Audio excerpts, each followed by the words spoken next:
Bien, el profesor Juan Pablo Ramos Bonilla es profesor asociado del Departamento de Ingeniería Civil y Ambiental de la Universidad de los Andes. Es ingeniero civil de esta universidad con maestría en gestión ambiental de la Universidad de Duke y doctorado en salud pública de la Universidad Johns Hopkins.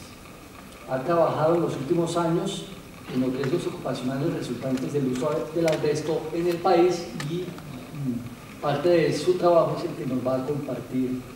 Muchas gracias, profesor. Muchas gracias por la presentación y muchas gracias por la invitación a este evento. Entonces, el título de la charla es Asbestos en Colombia, lo que sabemos, pero más importante aún me parece que hay que destacar lo que no sabemos. Esto es un aspecto que genera mucha preocupación desde una perspectiva científica, lo que desconocemos frente al asbesto en el país. La primera diapositiva es un poco extraña porque generalmente esto es lo que uno deja para el final, pero yo quiero que la atención en esta charla se centre no sobre mí como investigador, sino se centre sobre la problemática del asbesto en Colombia. Yo quiero que las personas que están acá al final de la charla tengan una conciencia muy grande del problema que estamos enfrentando, que es algo que no podemos seguir desconociendo. Además, esta diapositiva es un reconocimiento a que lo que yo estoy presentando acá no es algo que yo he hecho solo, es un trabajo en equipo que ha involucrado muchísimas personas y no quiero no quiero pasar por alto el hecho de que esto yo nunca lo hubiera podido lograr si hubiera estado solo, y lo que quiero hacer hacia adelante solamente lo podré lograr con la colaboración de las personas que trabajan conmigo. Quiero destacar primero, y me parece fundamental, un grupo muy importante de estudiantes que han estado muy comprometidos con esto, estudiantes de la Universidad de los Andes. Primero, en primera instancia, un estudiante que se llama María Fernanda Celi, es una estudiante doctoral que está haciendo el doctorado conmigo, que en este momento está haciendo una pasantía en Johns Hopkins University, que ha sido coautora de todos los artículos que tenemos en este momento publicados en el tema. También quiero destacar los estudiantes de maestría que han trabajado conmigo, Margarita Giraldo, Lorena Méndez, Natalia Salazar y Julián Uribe, que han sido también fundamentales en algunos de los resultados que les voy a presentar. Y tenemos colaboraciones activas con otras instituciones, por eso esto quiero hacer mucho énfasis que no es solamente trabajo mío. Hemos trabajado con la Fundación Neumológica Colombiana, con el doctor Carlos Torres, con el doctor Mauricio Durán y con la doctora Patricia Parada. También hemos trabajado con la doctora Olga Lucía Sarmiento y Mauricio Sánchez de la Universidad de los Andes y con el doctor Patrick Price de Johns Hopkins University. Y en muchos de los resultados que les voy a presentar han participado más de 26 estudiantes de pregrado de la Universidad de los Andes, que por motivos de tiempo no puedo nombrar uno a uno. Y quiero también hacer una declaración muy importante, que yo quisiera hacer un llamado para que empecemos a exigir este tipo de declaración cada vez que oigamos una presentación de estos. Y es que hagamos una declaración si existe o no un conflicto de interés frente a lo que estamos diciendo. Yo no tengo ningún conflicto de interés para declarar. Yo nunca he recibido dinero de la industria del asbesto, pero igualmente importante, nunca he recibido dinero de quienes promueven la prohibición del asbesto por intereses económicos. Es decir, mi financiación histórica en mi trabajo en asbestos siempre ha sido neutral, y yo los invito a que cada vez que escuchen a alguien hablando de asbesto sin que declare de dónde vienen sus intereses detrás de las cifras o los resultados que están presentando, se lo pregunten abiertamente. Es una obligación de quien presenta resultados informar si tiene algún tipo de conflicto de interés frente a lo que está presentando. Y la solicitud, quiero reiterar la solicitud, por favor, no autorizo el uso del material que estoy presentando sin mi autorización directa. Gracias. Entonces, ¿qué es lo que sabemos frente al asbesto en Colombia? Voy a pasar muy brevemente porque hemos hablado en estos 3 días mucho acerca de lo que es el asbesto. El asbesto, uno de los grandes problemas que estamos enfrentando que no podemos desconocer es que el asbesto es un material que tiene muchas aplicaciones industriales. Tiene unas características que lo hacen ideal para muchos productos. No es arbitrario el hecho que el asbesto se haya usado tanto durante el siglo XX y se sigue utilizando mundialmente. Es un material que es un aislante térmico muy bueno, es un muy buen aislante acústico, es un excelente aislante eléctrico si el contenido de metales del asbesto es muy bajo o es inexistente. Es muy estable en ambientes alcalinos y ácidos, es decir, es muy difícil degradarlo. Es muy resistente a la tensión, por lo cual ustedes pueden hacer materiales flexibles del asbesto como textiles. Y por eso ustedes lo ven en muchísimos, en cientos de productos a nivel mundial. El gran problema que tiene el asbesto, que no en ningún momento se puede desconocer, y de hecho es el motivo por el cual se ha prohibido ampliamente a nivel mundial, es que tiene unos efectos en la salud que no se pueden desconocer, son innegables. Entonces, a lo que debemos abocarnos es al hecho que todos estos beneficios, desde una perspectiva comercial, se ven totalmente desdibujados, quedan ocultos detrás de los efectos tan terribles que tiene el asbesto para la salud de las personas que están expuestas al material. Hemos hablado mucho de las 2 grandes categorías de asbestos. Tenemos asbestos del tipo anfíbulo y del tipo serpentino. Hoy en día el anfíbulo se utiliza muy poco. A veces la industria dice que el anfíbulo ya no se utiliza. Yo no creo que eso sea cierto. De hecho, en algunas de las cifras que hemos encontrado en el país, nosotros encontramos una importación relativamente reciente de crocidolita. Yo le hice una solicitud al Ministerio de Comercio Exterior preguntándole por qué y quién había traído crocidolita. La respuesta no fue satisfactoria desde la perspectiva científica de lo que ellos me dijeron.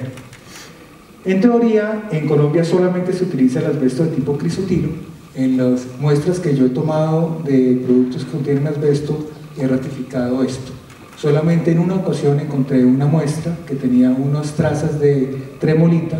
Esto puede ser una contaminación, pero en términos generales siempre he encontrado asbesto de tipo crisotilo en los análisis que se han realizado. Entonces, una cosa importante es la definición de qué es un producto que contiene asbesto. Entonces, para que un producto contenga asbesto, el porcentaje de asbesto no tiene que ser muy alto. Internacionalmente, y esto es por ejemplo la definición que se maneja en Estados Unidos, cuando un producto contiene 1% de asbesto o más, ya se considera un producto de asbesto. Y esto está ratificado por la resolución 007 del 2011 de Colombia. Ese mismo porcentaje aplica para los productos a nivel nacional. No voy a repetir mucho, pero el asbesto es el principal material que genera cáncer ocupacional a nivel mundial. No duden un instante, la peligrosidad del asbesto está ampliamente demostrada.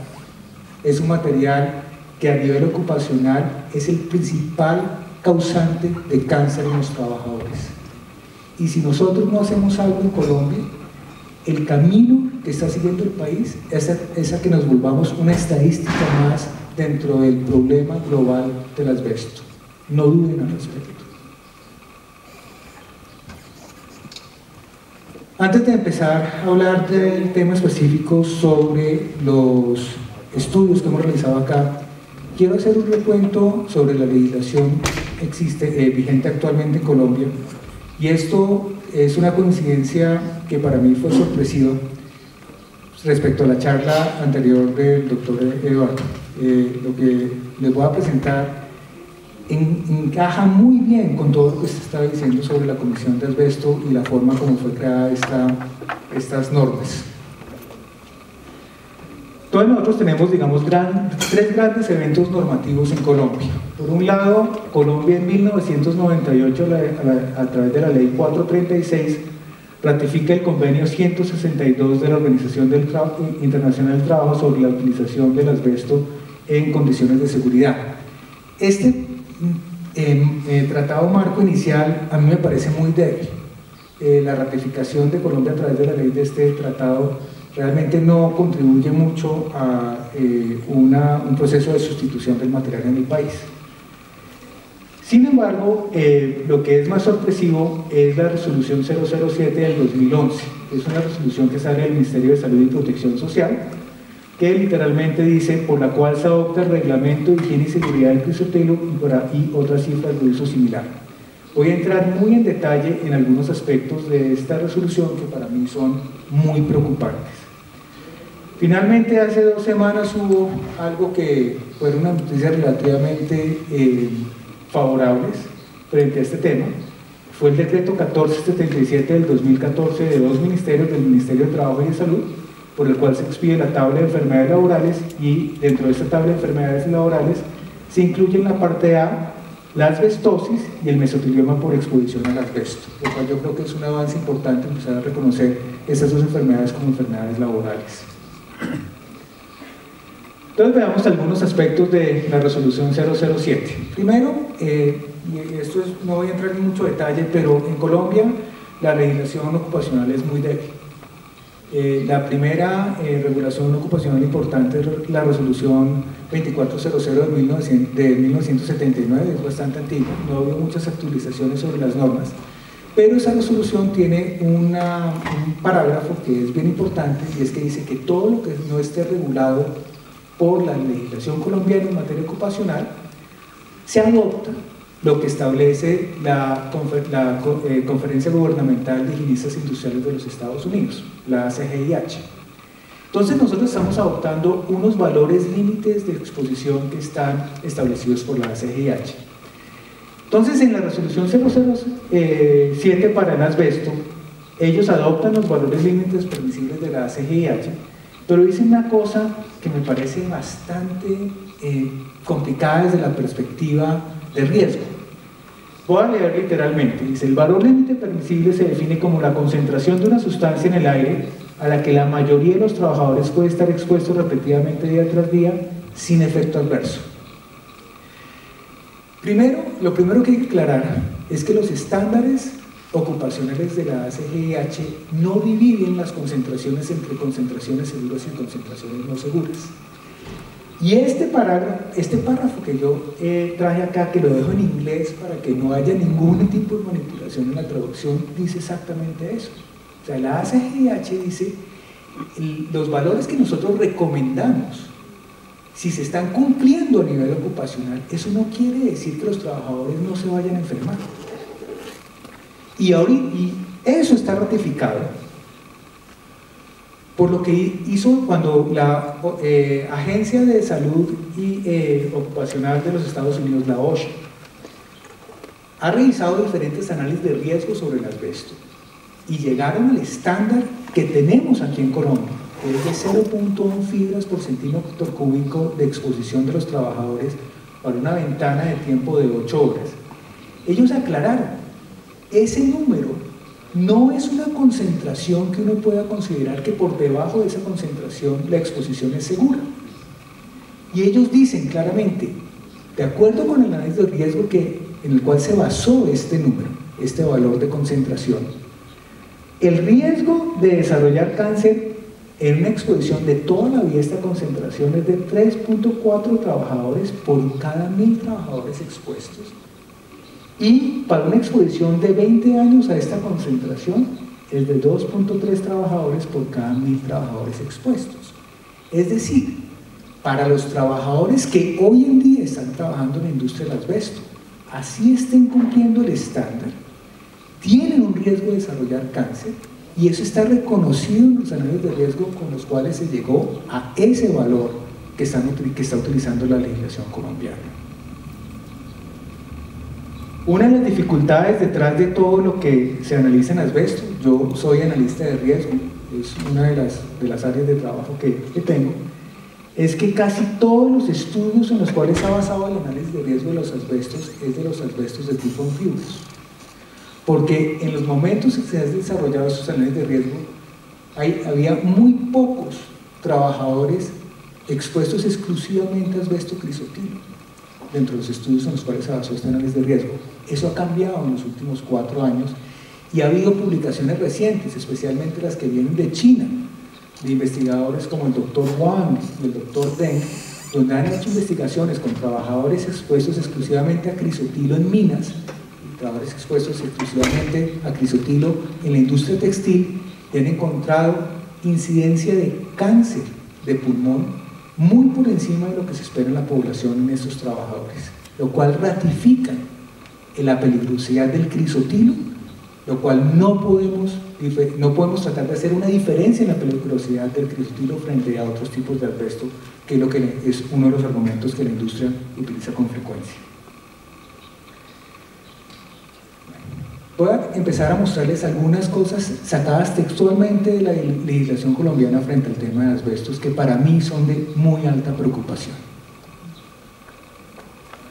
La primera, en la resolución 007 del 2011, en el numeral 3.3, ellos hablan medios generales de prevención. La palabra prevención en salud pública, independientemente si es ocupacional o es ambiental, es una palabra que tiene una definición muy estricta.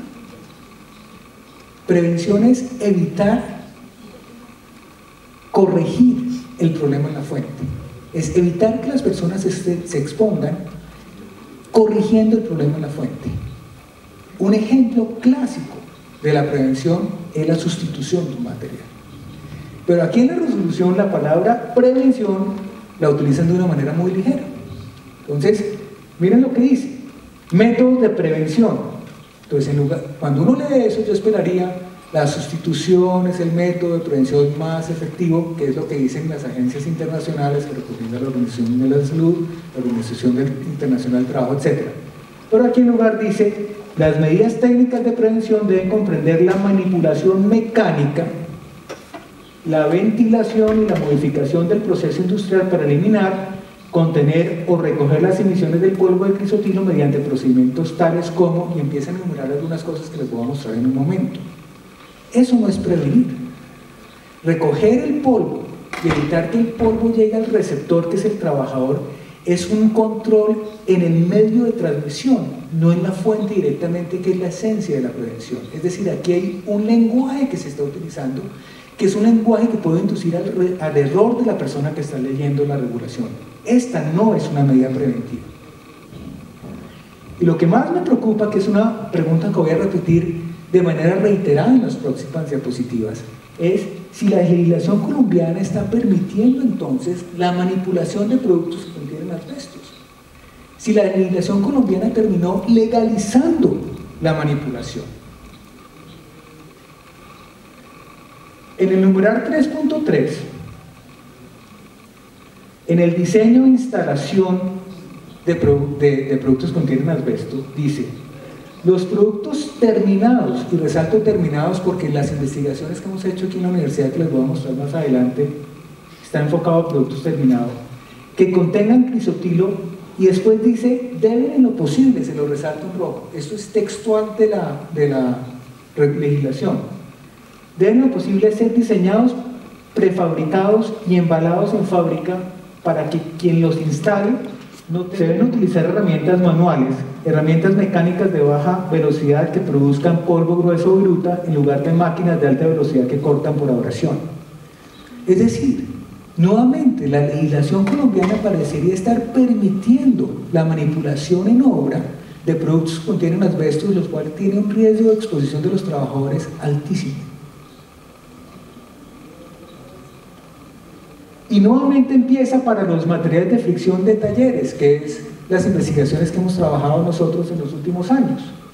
Dice, siempre que sea posible, otra vez ese lenguaje, siempre que sea posible. Los materiales de fricción se deben suministrar ya cortados, maquinados o taladrados con arreglo a las especificaciones dadas. Se deben utilizar herramientas manuales o herramientas mecánicas de baja velocidad que produzcan polvo grueso o virutas en lugar de máquinas de gran velocidad o de corte por abrasión del material. Y nuevamente me pregunto, ¿qué quiere decir siempre que sea posible? ¿Posible para quién? ¿Posible desde la perspectiva de viabilidad económica del dueño de la empresa para que sus utilidades no se reduzcan? ¿Posibilidad tecnológica? ¿Qué es siempre que sea posible? ¿Cómo definimos eso? ¿Quién lo define? Y aquí hay otra que es una joya, y es el manejo de materiales de fricción en talleres.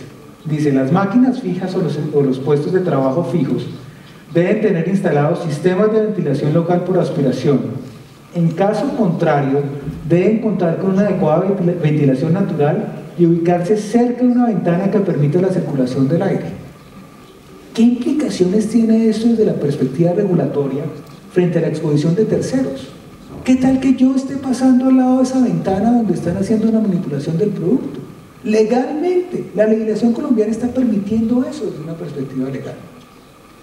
Entonces, yo acompaño su llamado. O sea, yo realmente tengo muchas dudas de la calidad de esa legislación y si verdaderamente protege en forma adecuada la sociedad colombiana. Y viene la última, y es sobre la disposición final. La resolución 007 del 2011 dice: los residuos de alta densidad, en donde la fibra de crisotilo está encapsulada o fija en un aglutinante natural o artificial, cemento, plástico, asfalto, resinas mineral u otros, no serán considerados como residuos peligrosos y su disposición se dispondrán de acuerdo con las regulaciones locales. Es decir, uno puede enviar productos que contienen asbestos a un relleno sanitario como si fueran un residuo orgánico doméstico. Me genera también mucha preocupación este aspecto de la legislación colombiana.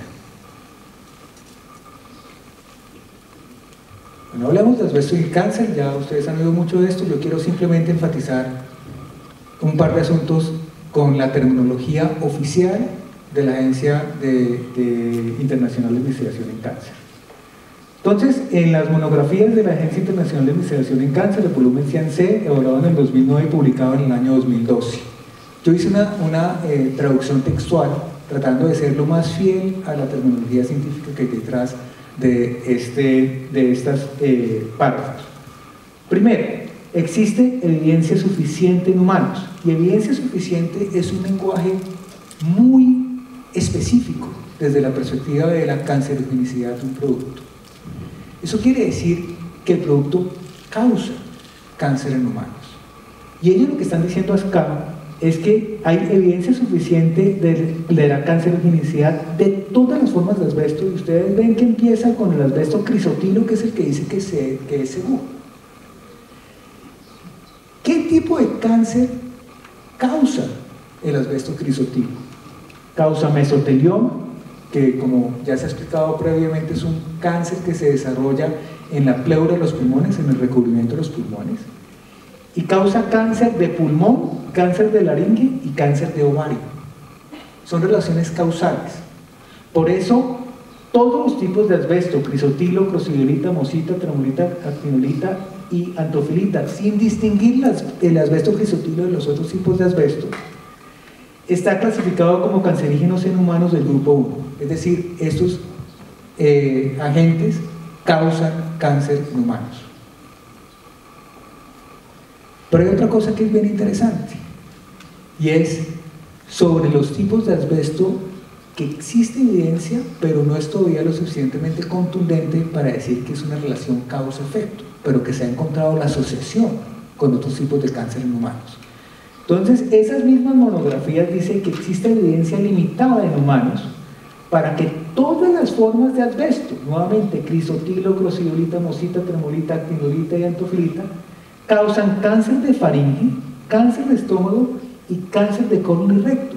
Yo tuve la oportunidad de conocer a una de las personas que trabaja en la Agencia Internacional de Investigación en Cáncer, a Dana Loomis, el año pasado, que él está detrás de todas estas monografías, y en una presentación en la cual yo estuve en las Filipinas, él nos contó que frente al cáncer colorectal, los miembros de la IARC que estaban tomando la decisión si había evidencia limitada o suficiente, estuvieron divididos.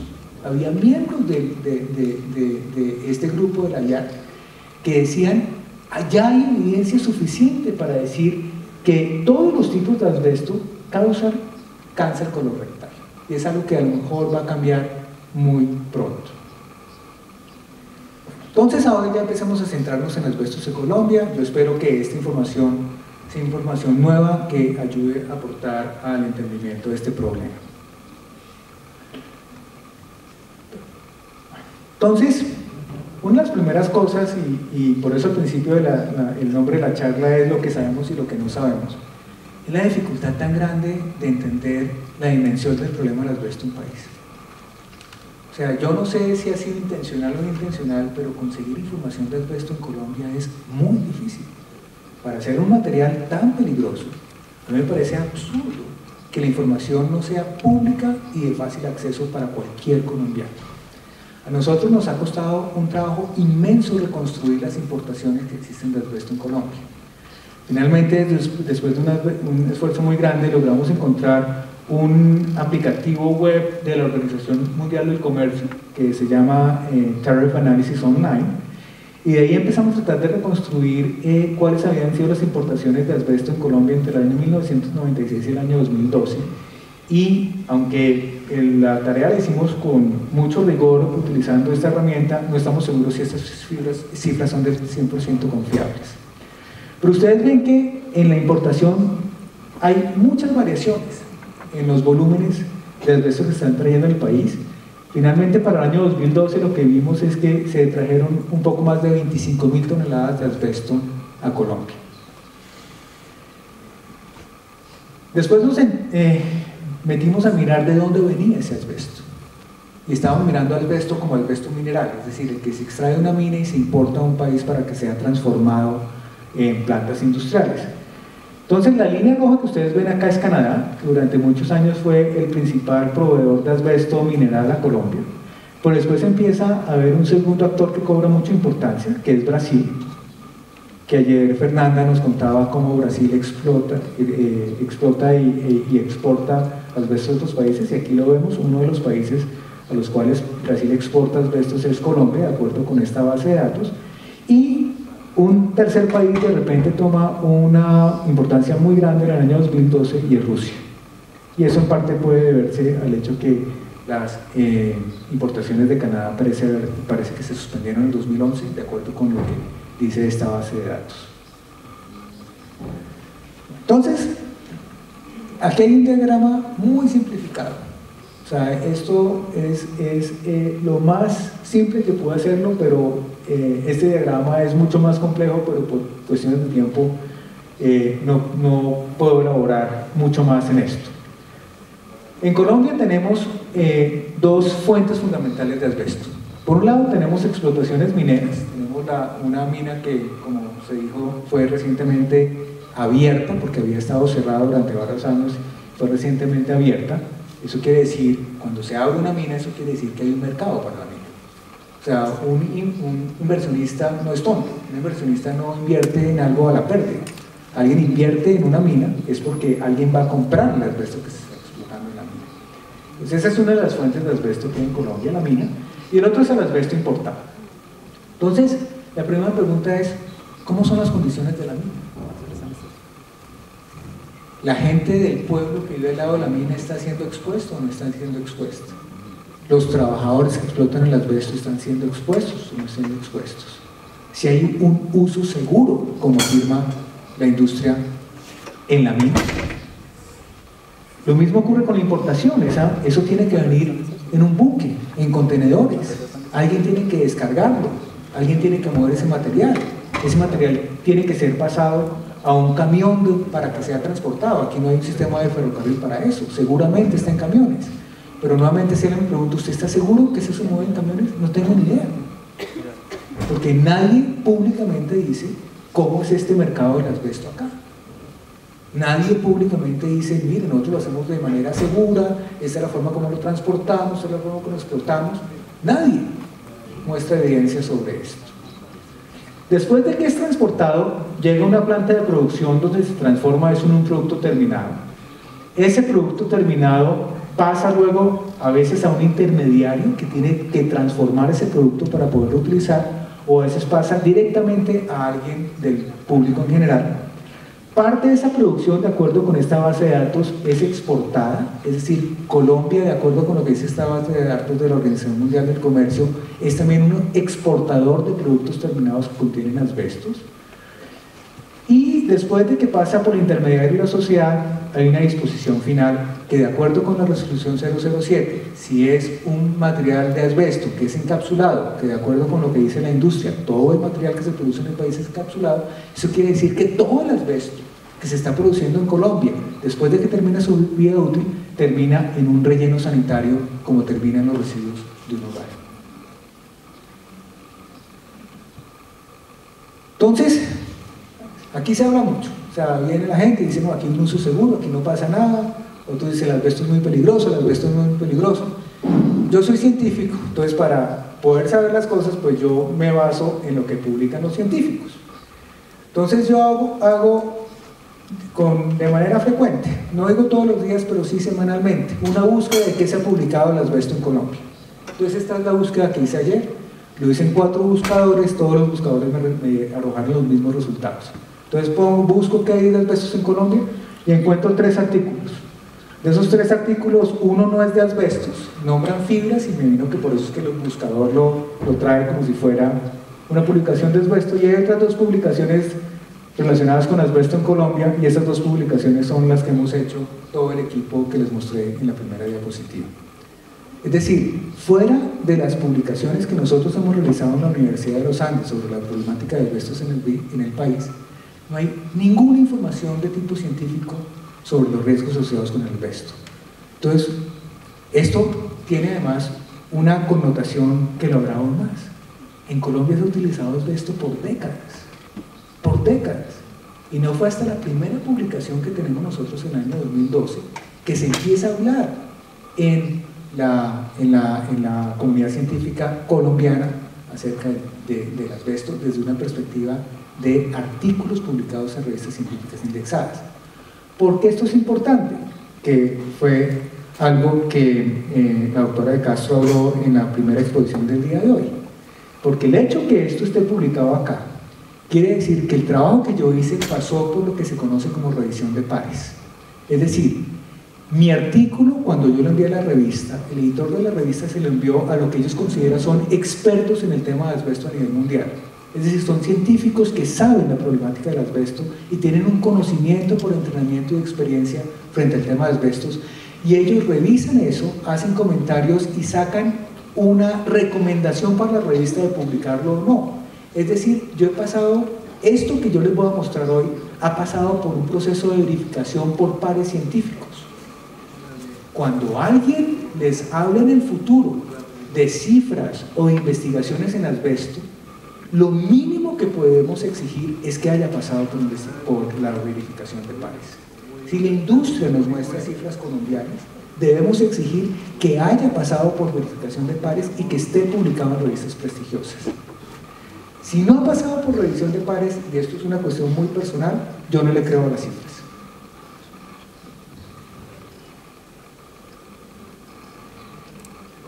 Entonces, nuevamente, de todo este diagrama del ciclo de vida del asbesto simplificado en el país, en el único punto del diagrama donde tenemos investigaciones publicadas en revistas científicas es sobre estos intermediarios.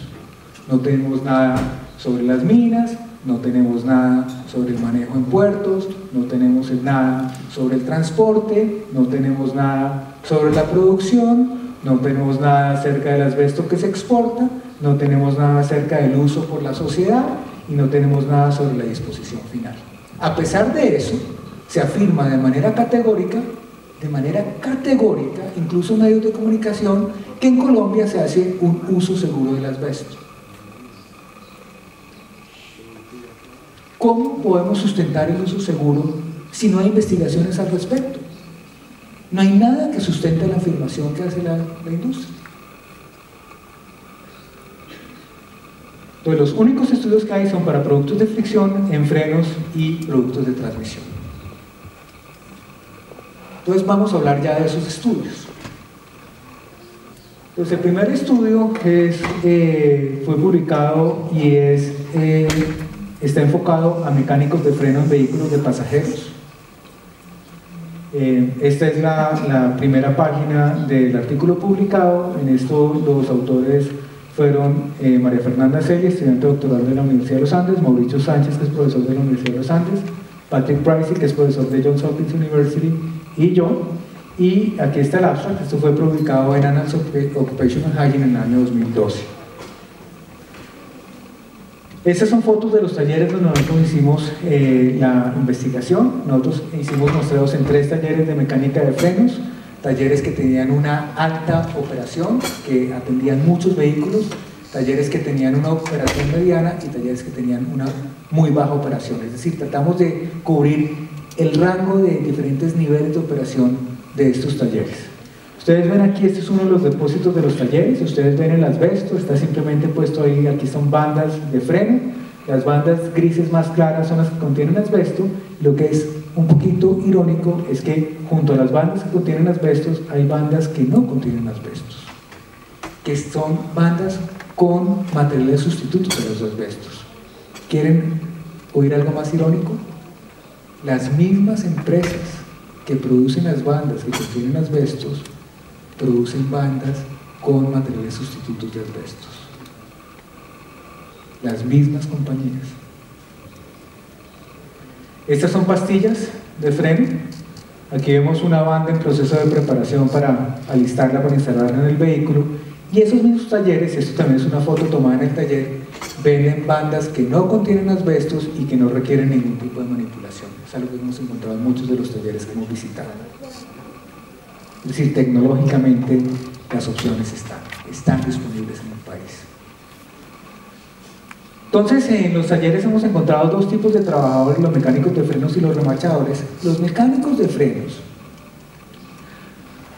en Colombia son equivalentes a un mecánico de freno en un país de ingresos altos. Es decir, es un mecánico que llega al vehículo, baja la llanta, hace un proceso de limpieza del sistema de frenos, quita toda la pieza vieja que va a reemplazar, puede ser una pastilla o una banda de frenos, e instala una pieza nueva. Aparte de eso, hay otro grupo de trabajadores que se llaman los remachadores. El remachador es el trabajador que tiene que tomar la pieza, el repuesto del freno, por ejemplo una banda, y tiene que alistarla para poderla instalar en el vehículo. Y esa preparación implica una manipulación de ese producto. Entonces, en algunos talleres, estos 2 grupos de trabajadores son 2 grupos distintos. Hay mecánicos y hay remachadores. Cuando el taller es muy pequeño, tiende a ser la misma persona. El mecánico y el remachador es la misma persona. Entonces, ¿qué es lo que hace este remachador para alistar ese producto de freno instalado en el vehículo? Entonces, aquí tiene la banda de frenos con asbestos, ahí está el símbolo del asbesto. Entonces lo primero que hace es que él toma un hombre solo y junta con el hombre solo la banda con el soporte y con el taladro taladra a través de los huecos guías del soporte esa banda de asbesto. Y ustedes ven todo el polvo que eso genera, eso empieza a volatilizar. ¿Qué es lo importante de esta imagen que estamos viendo acá? Que el argumento es que los productos que tienen el asbesto encapsulado no representan un riesgo porque el asbesto no se puede liberar. Eso es verdad siempre y cuando ustedes no manipulen ese producto. Pero si el producto es manipulado, así sea un material con asbesto que sea encapsulado, eso libera las fibras de asbesto. Y lo que es más grave, si nos devolvemos algunas diapositivas, la legislación colombiana no prohíbe esta manipulación. Dice, cuando sea posible, entregan productos que no requieren la manipulación, pero no lo prohíbe y no define qué quiere decir cuando sea posible. Después de taladrarlo, entonces el mecánico hace un proceso que es el avellanado, que es perfeccionar el contorno de los huecos que taladró previamente para poder después remachar, poner unos remaches para unir la banda con el soporte, que aquí ya está el producto remachado. Y lo que ocurre muchas veces, que es la operación más peligrosa de este proceso, es que la banda puede exceder los bordes de la banda pueden exceder el soporte o puede ser una banda muy gruesa para el vehículo. Entonces el trabajador toma esto y se va a lo que se conoce como un esmeril, que es una pulidora, y pule toda la superficie o los bordes de la banda. Y eso genera unas cantidades de polvo con asbesto impresionantes. ¿Por qué tiene que hacer esto? Y esto es un mensaje que quiero que se oiga como un mensaje absolutamente categórico. La razón por la cual las bandas se manipulan en los talleres es la forma como la banda es comercializada por el productor. El productor de la banda manufactura la banda y la vende separada del soporte. Entonces, la única opción que tienen en el taller es manipular la banda para pegarle en el soporte para poder instalar en el vehículo. Sobre esto hay algo que todavía es más grave en la manipulación, que agrava más la exposición potencial del trabajador. Y es que en los talleres muchas veces se reutiliza el soporte que trae el carro. Y ese soporte trae partes de la banda antigua. Y para removerla muchas veces utilizan la misma pulidora y pulen, desgastan totalmente la banda vieja hasta volver a dejar el soporte con el metal totalmente expuesto para instalar la banda nueva. Entonces, la principal razón por la cual hay manipulación de algunas bandas en los talleres es por la forma en la cual el productor de la banda comercializa la banda. Si él no comercializara la banda separada del soporte, sino la comercializara pegada al soporte, se reduciría inmensamente la necesidad de manipularla. Sin embargo, no desaparecería.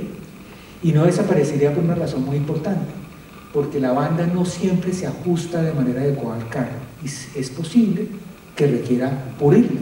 Entonces, si ustedes van, por ejemplo, a talleres oficiales de una marca, por ejemplo, si ustedes van al taller oficial de una marca comercial de un vehículo, que son talleres que no hacen este tipo de manipulaciones, y ustedes hacen un cambio de frenos, como me ha pasado a mí con mi carro, que lo llevo a lo que llamamos acá los concesionarios. Una vez me hicieron un cambio de frenos y los frenos quedaron sonando. Entonces volví al taller, que es el taller oficial, el taller formal, el taller visible y el taller carísimo, como todos ustedes saben. Y cuando dije, está sonando los frenos, ¿qué hicieron? Bajaron las bandas y las pulieron. Es decir, el hecho que se venda la banda pegada al soporte no garantiza que no vaya a haber una manipulación de un producto que contiene asbesto. Entonces, lo que tienen que hacer por eso, y esta es, digamos, la foto donde se muestra más claramente el esquema, es que el productor vende la banda como ustedes la ven en esta foto, sin ningún tipo de agujero, sin ningún tipo de preparación para que sea instalada en el carro, y en el taller tienen que unir esta banda al soporte, y en el proceso de preparación de esta banda para pegarla al soporte es lo que lleva a la exposición de las personas.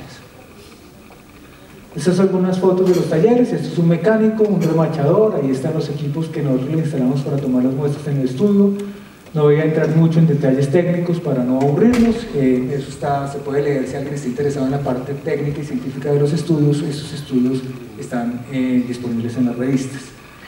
Esto es una zona de manipulación de un taller. Nosotros también tomamos muestras de área, aquí está un muestreador de área en este taller. Esta es la zona de manipulación. Miren todo el polvo que hay al lado del esmeril. Ese polvo que ustedes ven ahí es asbesto. Esos son años y años de manipulación de bandas de freno en este taller. Estas son algunas fotos de los equipos. Obviamente, cuando nosotros entramos a estos talleres, entramos con todos los equipos reglamentarios de protección personal para la exposición a asbestos, y todos los equipos que utilizamos son equipos recomendados para este tipo de análisis. Para resumirles este primer estudio que hicimos en vehículos de pasajeros, el detalle técnico es un poco complejo, voy a tratar de hacerlo lo más sencillo posible. Los asbestos pueden ser cuantificados de dos maneras. Ambas son métodos microscópicos, es decir, uno tiene que contar las fibras en un microscopio. Uno de los métodos se llama PCM, es microscopía de fase de contraste. Este método es un método que no tiene una magnificación muy grande, entonces uno solamente puede identificar fibras de asbestos totales, no puede distinguir entre fibras de asbestos y otras fibras, solamente cuantifica fibras totales, no cuantifica de esas fibras totales cuáles son de asbestos y cuáles son otro tipo de fibras. Hay otro método que es TEM, que es microscopía de transmisión de electrones, que permite identificar y diferenciar las fibras de asbesto de las otras fibras que hay en la muestra. La reglamentación internacional en asbesto, y eso también aplica para la reglamentación colombiana, debido a que el análisis de riesgo se basó en estudios históricos donde utilizaban PCM, la microscopía menos exacta, uno tiene que comparar esas concentraciones basadas en PCM y corregidas por el número de fibras de asbesto que hay con el estándar. Cuando uno hace eso, las muestras que nosotros tomamos cumplían el estándar internacional. Sin embargo, si uno mira las concentraciones que son exclusivamente de fibras de asbesto, es decir, la exposición que los trabajadores tuvieron a fibras de asbesto, las concentraciones son extremadamente altas. Si eso lo comparamos con el estándar, que es de 0.1 fibras por centímetro cúbico, en el primer taller 3 de las 4 muestras de 8 horas no cumplieron, estuvieron por encima. En el segundo taller, las 4 muestras que tomamos no cumplieron, y en el tercer taller, una de las 3 muestras no cumplió con las 0.1 fibras por centímetro cúbico. También hay un estándar en Estados Unidos que es para muestras cortas, que son muestras de 30 minutos, que tiene un estándar de 1 fibra por centímetro cúbico.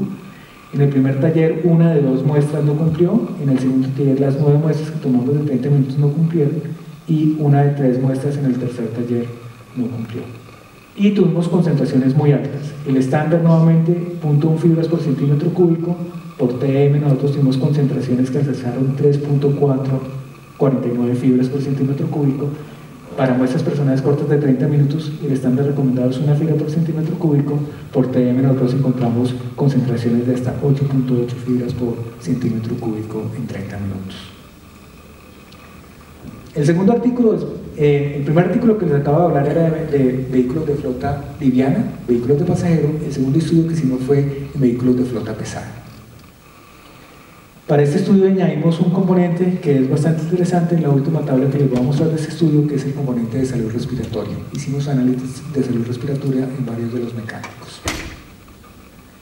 Este estudio fue publicado en una revista que se llama Journal of Exposure Science and Environmental Epidemiology, y en este estudio también participó el doctor Carlos Torres, el doctor Mauricio Duque, la doctora Patricia Parada de la Fundación Neumológica Colombiana, la doctora Alcolecía Sarmiento de la Universidad de los Andes, y Patrick Bryce de Johns Hopkins University, María Fernanda Celi, que hace el doctorado bajo mi asesoría, y yo como investigador principal. Entonces, los productos de freno para vehículos de flota pesada tienen unas características distintas a los de flota liviana. La primera, que es muy evidente por el tamaño de los vehículos, es el tamaño de los productos de freno. Entonces, estos son bloques, ahí además de bandas hay bloques, que son un componente de fricción mucho más grande. Esto es un bloque que contiene asbesto. Lo interesante es que a veces los productos para flota pesada, que era algo que nunca vimos en flota liviana, vienen con huecos, con perforaciones que han sido hechas desde la planta donde fueron producidos, donde fueron manufacturados, directamente salen de planta y son vendidos a los talleres, en algunos casos con perforaciones, no es en todos los casos, es solamente en algunos casos. Y también hay pastillas de freno. Las pastillas son fundamentalmente para el freno de mano de los vehículos. Entonces, para el caso de los bloques, como el que tenemos acá, también hay un proceso de manipulación en el cual tienen que hacer las perforaciones, tienen que hacer el avellanado para mejorar los contornos de 8 horas, como ocurre frecuentemente en los talleres. Este trabajador, el R1, es un solo trabajador. Tenemos muestras de 8 horas para 6 días de trabajo, es decir, seguimos el trabajador durante una semana completa. Y ustedes ven que en 5 de los 6 días, el trabajador, las concentraciones de exposición del trabajador no cumplieron la norma, estuvieron por encima del estándar. Este último día el trabajador cumple el estándar, pero lo cumple por una razón particular, porque era sábado y el sábado el turno termina al mediodía. Es decir, la jornada no fue de 9 horas como regularmente en los días entre semanas, sino fue una jornada que era solamente de 4 horas.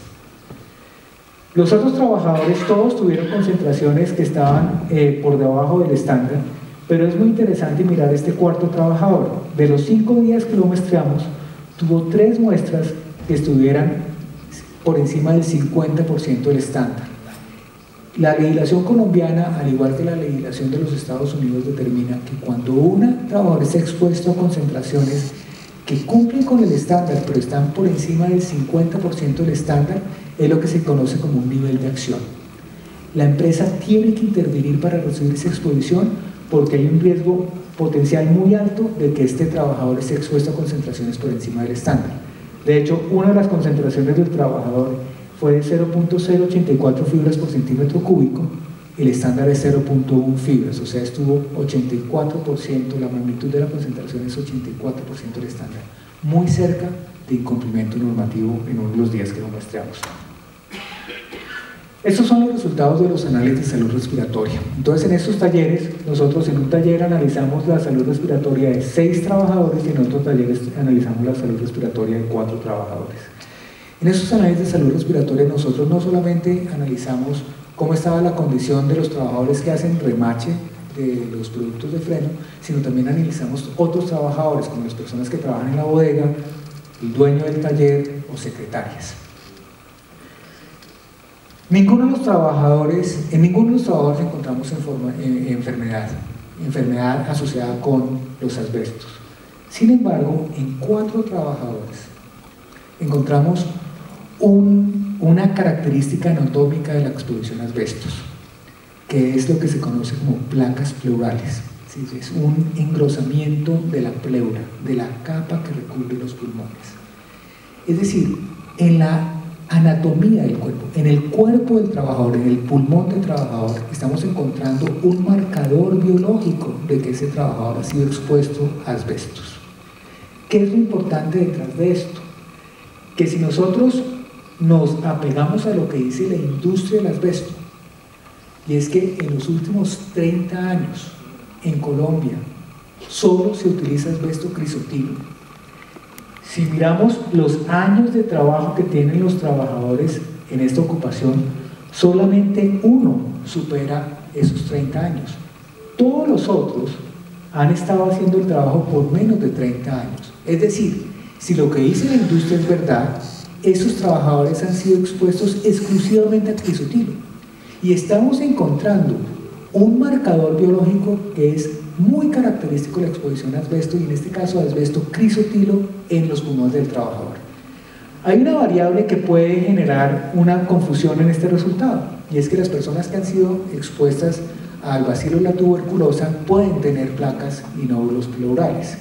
Entonces nosotros, para tratar de evitar que se pudiera argumentar que lo que estábamos viendo era por efecto de la exposición al bacilo de tuberculosa, le hicimos un análisis de tuberculina a todos los trabajadores que tuvieron nódulos pleurales, y de los 4 trabajadores, 3 salieron negativos y 1 salió positivo. Es decir, ese trabajador que salió positivo para tuberculosa, para exposición histórica a la tuberculosa, nosotros no podemos descartar que los nódulos pleurales que estamos viendo haya sido por esa exposición, pero los otros 3 son negativos.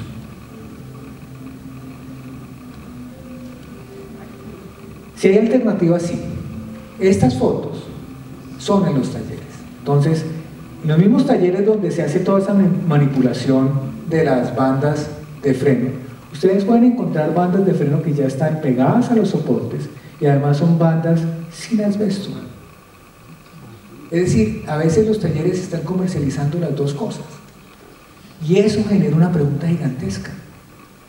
A nosotros nos dicen en la legislación: cuando sea posible, vendan productos terminados que no requieran manipulación.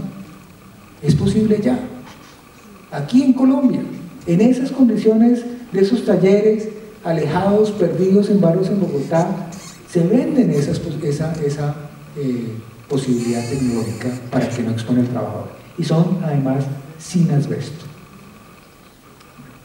El tercer artículo, voy a pasar un poco por encima superficialmente de este artículo porque fue aceptado la semana pasada y todavía no está disponible online en la revista. Ya está en proceso de edición final, yo ya recibí las correcciones y ya se envía a la revista. Es para mecánicos de transmisión, es decir, es otro grupo ocupacional diferente. Les voy a mostrar dos gráficas de resultados. Nosotros en este estudio fuimos a 2 talleres de mecánica de transmisión y tomamos muestras en 4 trabajadores de estos talleres. En 3 de los 4 trabajadores de mecánica de transmisión tuvimos exposiciones de 8 horas que no cumplían con el estándar, es decir, por encima de 0.1 fibras por centímetro cúbico. El 75% de los trabajadores que muestreamos estuvieron expuestos a concentraciones de asbesto que no cumplían con el estándar. Y en esta investigación encontramos por primera vez un trabajador que tuvo concentraciones de exposición de 30 minutos por encima del estándar de 1 fibra por centímetro cúbico. O sea, estas son exposiciones extremadamente altas también en productos de fricción de transmisión. Y aquí básicamente lo que estamos hablando es de los discos de clutch para cajas mecánicas. ¿Dónde estamos actualmente? Entonces, una de las cosas que no vayamos allá, una de las críticas que se ha hecho a los estudios que hemos hecho es que nosotros no tenemos una muestra representativa. Lo más chistoso de las críticas es que quienes hacen las críticas no tienen un solo estudio. O sea, se sientan en el escritorio, echan el espaldar para atrás sin hacer un solo estudio y se sientan a criticar los estudios de los demás. Pero nosotros hemos avanzado en estos años. Entonces, hoy en día, nosotros ya hemos muestreado 9 talleres de freno de vehículos de pasajeros donde hemos analizado 12 trabajadores. Hemos muestreado 9 talleres de freno de vehículos de flota pesada donde hemos muestreado 15 trabajadores. 2 talleres de transmisión con 4 trabajadores. Es decir, en total hemos muestreado 20 talleres y 31 trabajadores del sector de productos de fricción que contienen asbestos en Bogotá. Y la distribución geográfica, ustedes lo ven, esta es la ciudad de Bogotá, la totalidad de la ciudad, y todas las estrellas que ustedes ven son la ubicación de talleres que hemos muestreado para este estudio. Entonces, cada vez estamos ampliando más el número de talleres que mostramos, el número de trabajos que estamos mostrando, y ustedes van a seguir siendo expuestos a las publicaciones porque nosotros vamos a seguir publicando, vamos a seguir generando información científica y vamos a seguir divulgando los riesgos asociados con el uso del asbesto que estamos encontrando aquí en Bogotá. Entonces, ¿qué conclusiones hay? Lo que sabemos, ya para terminar. Entonces, primero, la legislación colombiana no prohíbe la manipulación de productos terminados que contienen asbestos. Después de todo lo que yo les he mostrado sobre la manipulación que ocurre en los talleres y cómo eso puede exponer a los trabajadores, ustedes ven que esa no prohibición de la manipulación tiene una implicación muy seria sobre los trabajadores. ¿Qué es lo que a mí me preocupa como colombiano? Me preocupa enormemente como colombiano. No soy abogado, y esa es una pregunta más para un abogado que para un científico, como es mi caso, y es el hecho que la legislación colombiana no prohíba la manipulación y sea una resolución que ha sido expedida por el Ministerio de Protección Social de Colombia, hace cómplice al Estado colombiano de los efectos que veamos en el futuro por la manipulación. Es decir, si algún día empieza a haber demandas de personas que han sufrido enfermedades como consecuencias de la manipulación, ¿será que la industria se va a poder escudar en que hay una ley colombiana que la permite y vamos a terminar todos corresponsables de pagar esas indemnizaciones en el país? Es una pregunta que sería muy interesante para un abogado generarla. Lo otro que tenemos es que en varios de los talleres visitados no se está cumpliendo la regulación nacional e internacional de exposición a los asbestos. Por lo tanto, esa afirmación de que en Colombia se puede utilizar asbesto porque hay un uso seguro, el uso seguro, en lo poco que hemos visto, no se está cumpliendo. Y como no se está cumpliendo, los mecánicos de freno estudiados están en un riesgo excesivo, y esto también es terminología científica, es decir, están en un riesgo que es inaceptable de desarrollar enfermedades asociadas con los asbestos. Lo que también sabemos es que la forma en que algunos productos de fricción se comercializan en Colombia obliga a que estos sean manipulados en el sitio donde van a ser utilizados. Y lo que también sabemos es que no hay evidencia científica acerca del uso seguro en el ciclo de vida del material en Colombia. ¿Qué es lo que no sabemos frente al asbesto? No sabemos cuáles son los riesgos actuales resultantes de otros productos que contienen asbestos que se están comercializando en Colombia. Por ejemplo, todos los productos de construcción que contienen asbestos, nadie ha estudiado cuáles son los riesgos asociados al uso de estos productos. Tampoco sabemos el tipo y totalidad de productos que contienen asbestos que se comercializan en Colombia. ¿Quién los está produciendo? Hay algunas empresas grandes que son evidentes. Si ustedes se meten al directorio telefónico, hay empresas que aparecen ahí y ustedes pueden ordenar cualquier tipo de producto que contiene asbesto de esas empresas. Yo lo he hecho. Yo he buscado en los directorios telefónicos empresas que digan asbestos, los llamo y les pido que me hagan un producto de asbesto y me dicen no hay problema, para cuándo lo quiere, y me dicen el valor del producto. Es decir, no hay un control real sobre la forma como se distribuye el asbesto en el país. ¿Quién los está comprando? ¿Quién está comprando el asbesto que viene al país? Esas 25.000 toneladas que se importan, esas toneladas que están produciendo en la mina, ¿quién está comprando eso? Esa información debería ser pública. ¿Cómo se utilizan y manipulan? Solamente tenemos evidencia documentada sobre lo que ocurre en los talleres de freno, en los talleres de transmisión. No sabemos absolutamente nada más de qué ocurre con esos productos en Colombia. ¿Cuáles son las exposiciones y cuáles son los riesgos? ¿Hay exposición de terceros? Eso es una evidencia que estamos tratando de levantar ahora. Estamos tratando de cuantificar en los entornos de los talleres o en las áreas de los talleres, si por ejemplo secretarias o clientes de los talleres o el bodeguero del taller podría estar expuesto a asbestos. ¿Y cómo se están disponiendo? Tampoco hay información al respecto. No sabemos cuál es el flujo de productos que contienen asbesto que se está yendo de los rellenos sanitarios en el país y qué implicaciones de riesgo tiene esto. Entonces, si volvemos a esta gráfica, entonces las preguntas son evidentes. ¿Cuáles son los riesgos de todo este ciclo de vida que tiene el asbesto en el país? ¿Quiénes están en riesgo? ¿Cuáles son las exposiciones? ¿Cómo se está manejando? En lo único que hemos hecho algo es, en lo único en donde hemos metido a cuantificar y analizar, hemos encontrado que no hay un uso seguro en el país. Entonces, ¿por qué se afirma que hay un uso seguro? ¿Con base en qué? ¿Cuáles son los datos? ¿Cuál es la evidencia? Yo no veo ningún soporte científico para afirmar que en Colombia se puede utilizar el asbesto porque hay un uso seguro. De hecho, la única información disponible, que son los estudios que nosotros tenemos publicados, demuestra que en Colombia no se está haciendo un uso seguro del asbesto. Quiero terminar también con una frase legal. Esto es de la legislación colombiana. La Ley 99 de 1993 tiene en el artículo 1, numeral 6, un párrafo que es absolutamente fundamental para el tema del asbesto, y es el principio de precaución. No todas las legislaciones ambientales del mundo tienen incorporado el principio de precaución dentro de su texto. ¿Qué dice el principio de precaución en la ley colombiana? Dice: la formulación de las políticas ambientales tendrá en cuenta el resultado del proceso de investigación científica. No obstante, las autoridades ambientales y los particulares darán aplicación al principio de precaución, conforme al cual, cuando exista peligro de daño grave e irreversible, la falta de certeza científica absoluta no debería utilizarse para postergar la adopción de medidas eficaces para impedir la degradación del medio ambiente. Para mí, el caso del asbesto es lo más evidente de la aplicación de ese principio. Para mí no hay incertidumbre frente a esto dentro del concepto de incertidumbre. O sea, siempre la ciencia tendrá incertidumbre. Siempre vamos a tener cosas que no sabemos. Siempre vamos a tener personas expuestas a un contaminante que no les genera un efecto negativo.